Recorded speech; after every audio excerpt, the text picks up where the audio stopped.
Good Wednesday morning, West Virginia. Schuyler Callihan here with Mountaineers Now. This is another episode of Between the Ears. Before we get started here, I got to say hats off to Mountaineer Nation last night. What a crowd there at Mon County Ballpark as West Virginia took down the Pitt Panthers 6-3 in the backyard brawl in front of a record-setting crowd on a Tuesday night in mid-April. How about that? That is just phenomenal.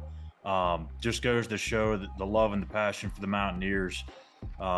Incredible, great atmosphere from everything I've heard and seen. Looks terrific, and hopefully folks can keep coming on out to the ballpark, especially here. Randy Mazey's last season. Want to send him out on a good note. And the Mountaineers, they're doing their own part. They're turning up the heat a little bit. They're getting hot down here down the stretch. So we'll see if they can make a run. Maybe find a way to get into hosting a regional again. That would be really, really awesome for Mazey in his last year. But we're on the football side of things here today. We're going to talk a little bit about the transfer portal, more so about one guy in particular, because, well, the Mountaineers they contacted some pretty big dude. If you hadn't heard, KeAndre Lambert-Smith out of Penn State has been contacted by West Virginia along with some other big name schools. And I think initially this kind of like stumped some people like, holy crap, West Virginia is potentially going to be in the mix on this guy. And it is still the early stages. It's 2 days into his portal entry. But let's kind of see how this plays out. Is this just kind of a contact touchy, reaching out and touching base and feeling out what that interest may look like? Or is this something that West Virginia's really got a chance at here? If you're unfamiliar with KeAndre Lambert-Smith, he is the guy that torched West Virginia for 4 receptions, 123 yards, and 2 touchdowns in the season opener last year. He also led Penn State in receptions and receiving yards. Don't have the numbers in front of me. It was around 600 and some receiving yards on the year. 4 touchdowns, I do know that. But extremely, extremely fast. Has great separation ability. This is really kind of a next level dynamic player that, assuming he plays well again next year and has a healthy season, he's going to be a draft pick. And boy, is he going to be a high draft pick. So why is West Virginia interested and how does he fit in? Well, again, we talked about the receivers maybe 2 weeks ago. And look, Traylon Ray, Rodney Gallagher, extremely talented young players. Can even throw Hudson Clement in that mix. Jarrell Williams, some of the incoming freshmen like Rick Darius Farmer. Other guys like Preston Fox, Grayson Alashevich. Those are guys that are hoping to take the next step and have a bigger role. Will they? Time will tell. As of right now, though, the expectation is probably that, it's going to be mainly Jaden Bray, the Oklahoma State transfer, Traylon Ray, Rodney Gallagher, Hudson Clement, and Preston Fox. That's your top 5. And there's nothing wrong with that. If West Virginia went into the season with that group that they have now, I think they'd be okay.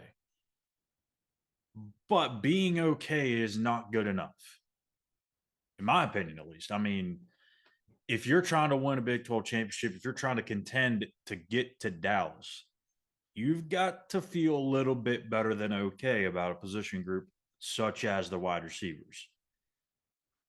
The only reason I'm not, jumping through the roof with Traylon Ray or Rodney Gallagher yet is because they're pups, man. They are young pups. They're in year 2.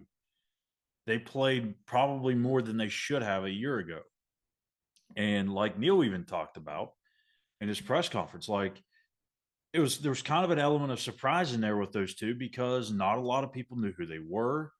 The only thing they had was high school film to really go off of for the most part, and especially for Rodney Gallagher because he was a quarterback in high school at Lower Highlands. So that element of surprise is now gone. How do those two in particular react to defenses that now know how to play them in what kind of coverage are they going to see? Is it going to be press coverage? Is that something Rodney can fight through? He's transitioning here. This is still new to him. I would continue to say Traylon Ray is probably the guy out of the two that I would kind of lean on more in 2024 because this has been his background. Once Rodney gets caught up to speed and he takes that next step, then he's going to be a dynamic player himself. And he kind of already is, but he's got to learn to run routes sharply and clean and know how to get out of his break, fight off press coverage, work his way through zone coverage. There's a lot of different things about being a receiver than just getting the ball in your hands. So you have those two. You have Preston Fox, which I think is one of the most underrated players on this football team.